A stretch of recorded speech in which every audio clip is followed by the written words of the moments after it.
What's going on, guys? Welcome back to Hippo Supercoach, and today we're going to be going over some trade targets that I like for round 6. We're going into round 6, aren't we? So we're going to talk about trade targets, who to trade out, and just overall who I think are the best options for the week. Now, before we get into things, I'll show you guys my trades. I am trading Adam Sard. I'm really worried about this injury. From what I heard, it seems like it's going to be more of a 2-week than a 1. And you just never know with these injuries. Like, they could linger. Like, hamstring tightness is a very vague and broad injury. It's like you can't really put a, unless you're like obviously Sard and you know the club and whatnot, you can't really pinpoint how severe it is. So I don't like taking the risk on that. And I'm playing for rankings, so as annoying as it is going from McGovern today to Sard, it's just something I have to do. And we've got extra trades, so these what these extra trades are sort of, I think, designed for. And I'm still confident I can get full primo. Probably not with too many trades left in the kitty, but yeah, I think we can still get to full primo. But anyway, so the trades I'm doing is getting Took in basically for Sard. So Took, Robertson, Williams in for Sard, Gimby, and McKenzie. It lets me go to Will Day and probably Clayton Oliver or Rory Laird next week, which I really, really like. So yeah, it's like a blatant double upgrade. I don't know about Lockie Ash. He might have to stay for a little bit. It's not something I want to do. Same with Liam Jones. They're both capable of pumping out 50s, or 40s even. Anyway, let's get into the trade target. So the first guy I want to talk about is Jack Sinclair. Now, I've seen a lot of chatter about him. I personally think I wouldn't say there's trap written over it, but I think there is potential to go wrong here. Now, obviously, people, at first glance, will think, Sinclair, gun player, D1, he's fallen. Well, obviously, it seems like a no-brainer pick. He's a fallen promo. He's had a little bit of a slow start at the season. But I think there's a bit more to dive into here, and that's that his role is a little bit different to last year. That's why he's not scoring as much. So obviously Wanganeen Malera has actually taken more kick-ins than Jack Sinclair this year. So that's a big problem. I think Sinclair had the vast majority. So if we look at DFS Australia and we go to the kick-in stats, right?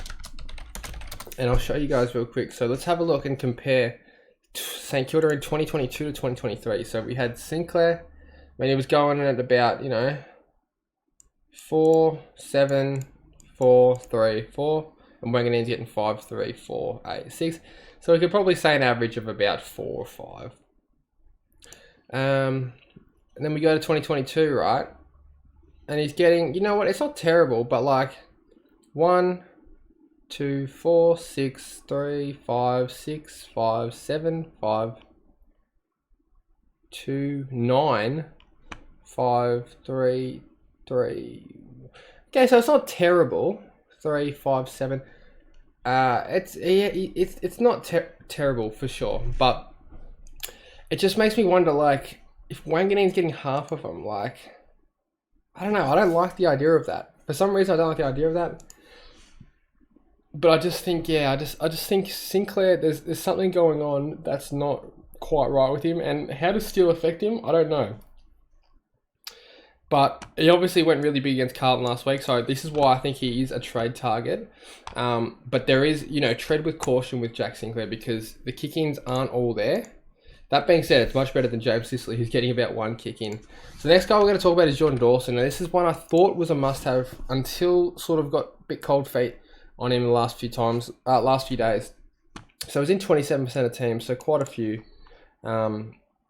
The issue with him is he plays Hawthorn this week, and I think, this is a gut feeling, but I think the jury's up, and I think teams will know that he is clearly more damaging than Laird, if not the most damaging player in the competition with ball in hand. He must be a tag. I said it last week before the game even started. He must be a hard tag. As a midfielder, Sam Berry coming in might drop his mid minutes a bit, but I think he's still just as damaging on the back line. If he plays backline more, I think he will be able to shake tags. I don't think he'll be able to shake tags, but I think he'll get as much attention. But Hawthorn are the club. If there's anyone that's going to tag him, it's going to be Hawthorn, and he plays Hawthorn this week. So Obviously a really low break even, but we've missed those big scores. If we don't have him, we've missed those giant scores that have set his break even up for this. Wait for those scores to roll out of his rolling average or rolling break even, and just wait, because he's going to come down. I think we have to take a risk and just hope he doesn't go too big over the next few weeks. But that being said, if Hawthorn do not put attention into him, he's got 200 potential. So that's why I think he's got to be in the trade targets video. It's just you're putting faith into Sam Mitchell, or you're not putting faith into Sam Mitchell. I think what they did last week, they waited for Tom Green to sort of get off the chain a bit, and then they put a tag on him in the second half. Dawson is head and shoulders better than Tom Green. And like I said, if I was Hawthorn, or if I was any club, if I was playing Adelaide this week, Jordan Dawson is getting tagged. Thursday night footy last week, the biggest stage, everyone saw how dominant he was. So that's my gut feeling, but it might not happen like that. So yeah, tread with caution with Jordan Dawson, but how's the fucking poetry? You know that he will be in that top 3 for D defender mark, if not D1. So you're getting a guaranteed safe play. It's just a matter of this week is the week to jump on him. Then the other guy is Tom Stewart. So the reason I like Tom Stewart is because he actually is having a really good year. Now, you take out his injury game of 18, he's gone 167, 92, and 135. So really, really nice. Obviously, we know he's got a massive ceiling. He looks really good. I know the Mitch Duncan factor kind of scared people off, but look at what Duncan did. I think he had like 40 Supercoach. I feel sorry for anyone that jumped on him. And Stewart just went ballistic, and the ball wasn't even down there that much. So really good signs for Tom Stewart. Got a decent run coming up. So we've got Sydney, where he's like, just look at these last 3 against these next 3. So really good scores and just a safe ton every week. Probably wouldn't say a vice captain option, but the way he's looking this season, he's got to be in consideration. So I think Tom Stewart, you're probably not going to get him too much cheaper than that. 121 break even, 37% likelihood. Yeah, you could maybe get him for about 580 if he has a bad game, but I would think that would be about the lowest. All right, that's it for the defenders. I don't think there's anyone else worth bringing in. Will Day is someone that I'm thinking about bringing in next week, just as that value pick, and I really do have a good feeling he is going to be a top 8 defender this year. In that 6 to 8 range. Don't know if he'll be able to push higher than that. I don't think he's going in the 105. I think we can expect him to go 105 in a full inside mid role. I really think we can expect him to go 105, which would be enough, I think, just. So obviously the first one we're going to talk about is Tuke Miller. Tuke Miller's got an unreal run. We know, everyone knows this. He's got North, who Lachie Neale absolutely destroyed. And they don't really tag. I know Hugh Greenwood came on as a sub and didn't really have much of an effect on him. And then he has Richmond. All the mids go big against Richmond, and obviously Tuke is one of them. They won't tag either. And then Melbourne, who also won't tag. Maybe Harms will play a bit, but he's gone 140 the last 3 times he's played them. So if you're going to get Tuke Miller this season, I think this is the week to do it. And that was pretty much as simple as the decision was for me. Barring some team changes, I'm going to have Tuke Miller this weekend. So do I want him in my team? Yes. This is the week to get him. It's that simple. 624k. You're not paying... It's not cheap, but I don't think he's going to get much lower than this either. I think this is probably where his floor will sit. Hasn't dropped below 100 this year. Yeah. I'm going to put the captain on him this week, but it's not a super confident captain like Tim English and your Jordan Dawsons and your Clayton Olivers. But yeah, with this run, I think it's pretty safe. Next guy we're going to talk about is Rory Laird. Now, this is someone that hasn't really been spoken about too much, and I don't know why. And I saw people trading him out last week, and I couldn't believe it. Like, this guy was M1 for a reason. He was the number 1 player in 2022 for a reason. Look at his last 3 against his next 3. The numbers speak for itself. 125, 178, 111 against Hawthorn, 154, 144, 185 against Collingwood, 118, 102, and 120 against Geelong. The man... You know what? He could even go bigger. I'll say this right now. He could go bigger than he did last year. Jordan Dawson is going to be the one that gets the attention. I guarantee you, if teams are going to tag, it's Dawson. And it's the same boat now. Laird is in the same boat as Clayton Oliver. It's the same thing with Melbourne. Petrarca is going to be the one that cops the tag because he's much more damaging. Well, arguably much more damaging. He's got more X factor. Teams see Petrarca and they're like, oh, he's the one at Melbourne.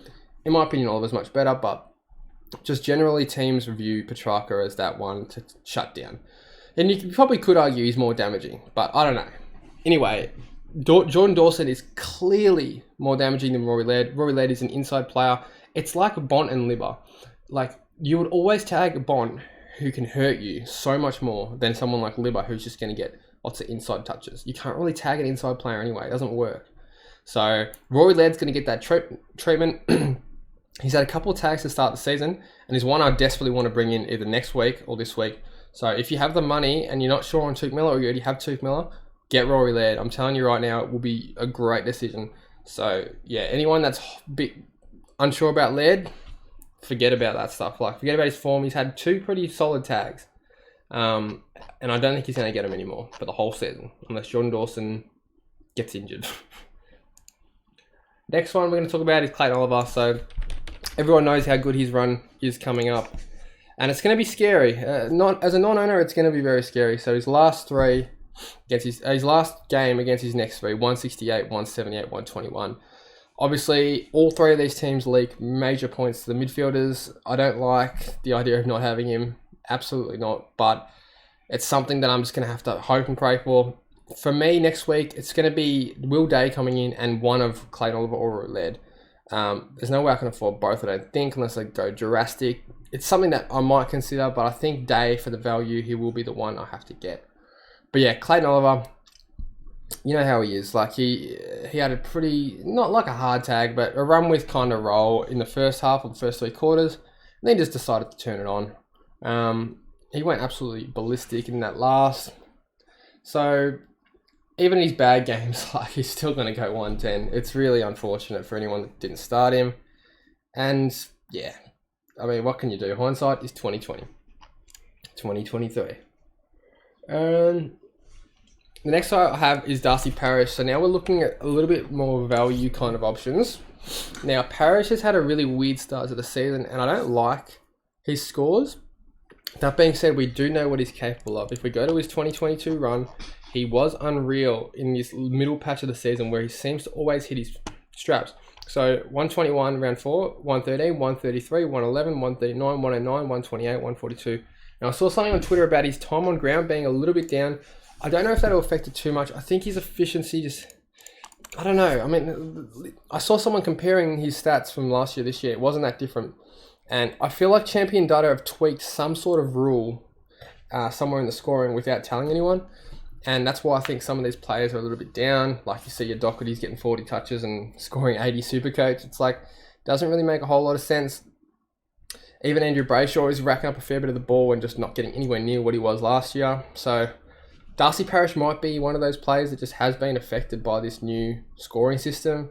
And this is just me guessing. I don't know. There's a guaranteed new scoring system. I don't work for Champion Data. But I just got a feeling with Parish, it's like it's a little bit risky. That being said, he should go large on Anzac Day. But he is number 2 in the league for disposals. So I think sort of, apparently he's number 2. I don't know if that's actually true. But it sort of makes you think, how much better can he get? How much more of the ball can he get? Is it just a matter of cleaning up his disposal? He's not going to be able to get much more of the ball than being number 2 in the league. So it's like, where's this upside going to come that's going to boost his scoring? That's where you guys have to make that judgment call. And I think there's potential, but I don't like the way he has been scoring. So if you need a value option, I'd probably go him or the next guy I'm talking about, because it might be a little bit tricky to get right up to a Tuke Miller or a Clayton or a Rory Laird. But yeah, so that's pretty much what I have to say about that. And then the last guy I want to talk about is Caleb Sarong. So this guy, he's copped a tag in here as well. I think he scored the 70 with a tag. 101, 146, 100, 146. I mean, the guy has been going off his nut. Apparently had a ripping preseason, playing pure inside mid. He can play outside, he can play inside. He's a gun player. He's much better than Brayshaw this season. The question is, do you want to take a punt on him? Now, I think if you don't already have LDU, it might be a good idea, because I'm taking a punt on 2 young guys that aren't proven if I pick Sarong. So it's like, do I really want to take that risk? Probably not. I'd rather grab your Tukes, your Lairds, your Olivers. But this guy, if you don't have the money to get Tuke, it is worth taking a punt on him. His run isn't easy. I mean, Bulldogs, Brisbane are going to be hard, then Hawthorn. And who's he got after that? Sydney hard, Geelong hard, Melbourne hard, Richmond, West, Essendon. So He doesn't have the easiest run by any stretch of the imagination, and Freo aren't that good of a team, unfortunately, this year. So risky, but price tag is really, really nice, 573k. And I think he's worth it. I think I'd probably go Sarong over Parrish at this point, even though Parrish is a little bit more proven. Yeah, I think Sarong has more upside. Anyway, let's get on to the ruck. So I'm just going to do a little bit of a ruck discussion. So Brodie Grundy is probably going to be traded out of a lot of teams this week. Reason being, Max Gawn factor. Now, I personally would hold him 1 week, only because I think that you never know. Grundy's proven to Melbourne that he is very capable of being a good ruckman, being one of the best ruckmen, and they might ease Gordon back. It might not be the trade to do this week, because a lot of people have got bigger problems this week than trading someone like a Grundy to English. So it might be worth holding 1 week. If he pumps out a 70, it is what it is. I think his break even is very low. I'll just double check that for you guys. Break even 67, there you go. So very low. If he pumps out a 70, he still makes a bit of money. It's not like he's going to drop.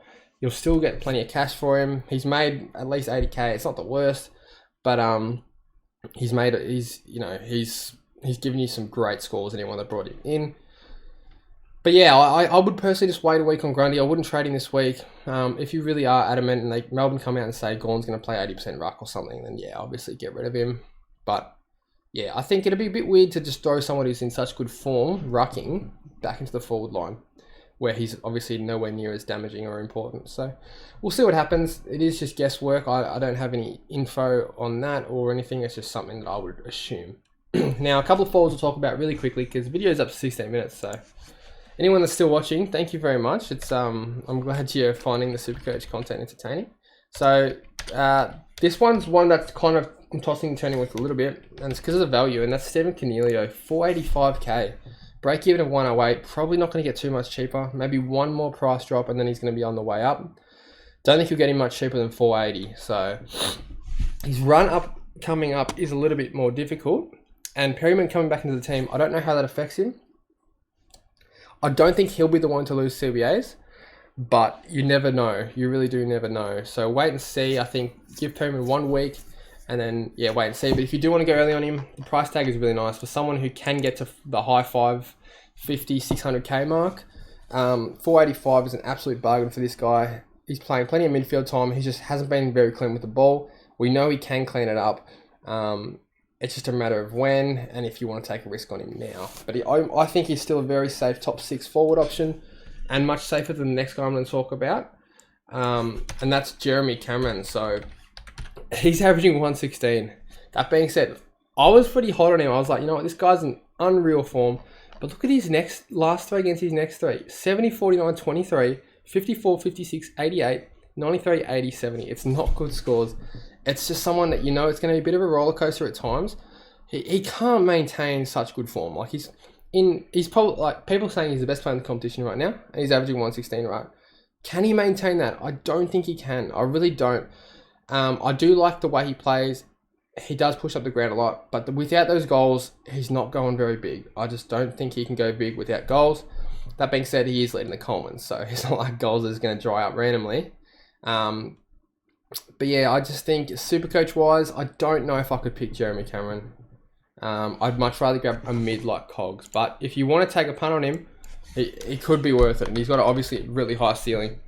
And then the other one we're going to talk about is not Cameron. We just talked about Cameron. We're going to talk about Zach Butters. So someone who's had an increase in CBAs. Now, the problem is there's a couple really big red flags. I'll talk about them first. So durability is number one. This guy's been injured so many times already in his short career. Second thing is Ken Hinkley. The Ken Hinkley factor is a worry because these CBAs, there's so many guys rotating through that midfield. It's the same reason I didn't pick Rosie in the start because there is so many guys. You know, you got Horn Francis, Boak, Wines, Drew. Drew played a shit ton of midfield in that last week because of the tag on Bont, so that automatically pushes someone like a Rosie or a Butters out. Got Butters, got Rosie. I don't know if I said them, but it's like 6 or 7 guys rotating through that midfield. So it's just too many, and it's the same thing. It's like you go Butters or you go Cogs. Cogs only has maybe 3 or 4 rotating through the midfield, whereas Butters has a lot more to compete with. That being said, the way Butters looked last week and the fact that they won, it's hard to see him not playing in the guts. The ceiling is obviously there. The ceiling is really, really, really high. And the price is nice too. So he's priced at 496. Genuine, I think he'll be in the 8 to 10 range for forwards, maybe 95 average. But he could go bigger. So if you are hot on someone like a Zach Butters, I wouldn't hesitate on picking him this week. But yeah, just tread with caution on the fact that he might not have that great role every single week. That's the only thing I'd be worried about. But yeah, that's it for the trade targets video, guys. I hope you enjoyed. Let me know what trades you guys are making. And yeah, it's a really pivotal round, I think, this week. I think there's plenty of overthinking that has been done, especially in my team, but just generally in Supercoach, because it is, yeah, it's I guess, you know, everyone's saying it's the start of upgrade season. I guess it is, you know. It's an exciting time because we're starting to upgrade our teams. It's unfortunate that I've had to trade out like 6 or 7 or 6 primos, I think, if you're counting Will Day. 6 primos due to injury, like Steele, Doherty, I can't remember all of them. Day, McGovern, Sarge. There's at least 5 there. I can't remember who else was there.